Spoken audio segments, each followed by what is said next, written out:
Little Ryan Lyons was just one when in December last year he went into severe septic shock caused by a bacterial infection known as Strep A. 63 days later, he's still fighting the infection gripping his body. Both his legs have been amputated and he's due to undergo more surgery to remove his fingertips. Strep A is common and symptoms, including a sore throat and fever, are usually mild. However, a rarer, life-threatening version of the disease is on the rise. Known as invasive Strep A, it invades the body and can lead to flesh-eating bacteria, meningitis and sepsis. In the final 3 months of last year, cases of invasive Strep A across Australia almost doubled. But while young kids are most at risk, it can affect adults too. I thought I was coming down just with the flu, and I went from feeling, pretty rotten to feeling like I was completely about to die in the space of about 3 hours. I was in a coma for 10 days, and I woke up and my hands and feet were black. In 2013, aged 39, Mandy McCracken contracted invasive Strep A. She lost her lower arms and legs to sepsis. I've had to learn how to walk, I've had to learn how to eat, how to go to the toilet, which is a key thing that you've got to learn again. Everything from learning how to sit up and breathe on my own. I was so incredibly sick. Mandy was one of the lucky ones. Between 7 and 20% of those who contract invasive Strep A don't survive. Something that looks like the flu in the space of a really short time can actually turn into something horrific, and it can kill you or you end up with a permanent disability. Infectious diseases expert Sanjaya Senanayake joins us now. Sanjaya, why are severe cases suddenly on the rise now? Yes, hi. Look, there are probably a few reasons for this. Now, about 1 in 3 to 1 in 6 people normally carry strep in or on their bodies. So if we're mixing with people, we're naturally getting immunity to it. And of course, what happened during COVID lockdowns? People stopped mixing together, and particularly for kids, schools were closed for a long period of time. So that immunity probably suffered.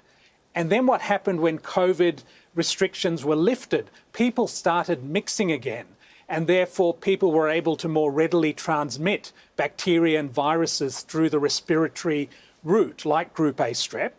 And even getting another virus like flu or like COVID in your throat, what it does is it primes your throat. So bacteria like strep that might be sitting there go, hey, this is an opportunity for me to cause an infection. So that's another thing.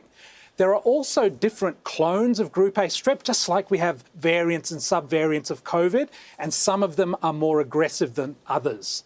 And finally, in Australia in 2021, Group A strep, invasive Group A strep, was made notifiable. So therefore, we're probably seeing more cases because we're looking for more cases as well. So you mentioned some of the ways you might be able to get it there. Is there anything you could do to stop or slow transmission of it? So, yes, as I said, about 1 in 3 to 1 in 6 people carry it. And if we carry it, it's in our throats or on our skin. So you hear about strep throat or school sores or impetigo. That's how you can transmit it to other people. So coughing, sneezing, and through the skin. So again, as with COVID and so many other infections, good hand washing is really helpful.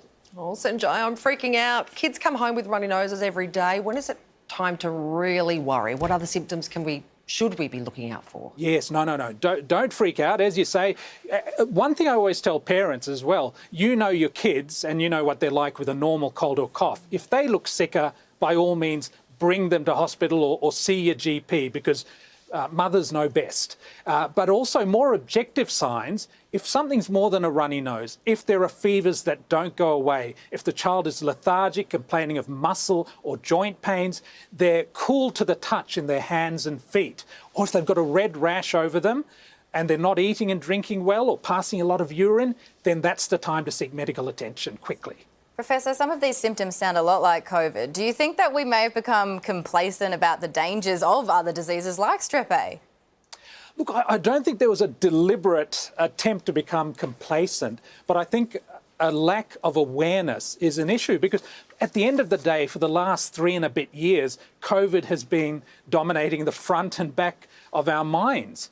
It's completely enveloped our global society. And with that, we've forgotten about things, that there's a pandemic of antibiotic-resistant bacteria that's still going on. And because in the developing world, they've been concentrating on COVID, vaccination programs have suffered, tuberculosis treatment has suffered, mosquito eradication programs have suffered, so infections like malaria and dengue can get a hold again. So it's not complacency, but more a lack of awareness because of COVID. How are you going with not freaking out? Sanjaya has put me at ease. Thank you, Sanjaya. Congratulations. That's a good effort, mate. Thanks for joining us. No worries. Thank you.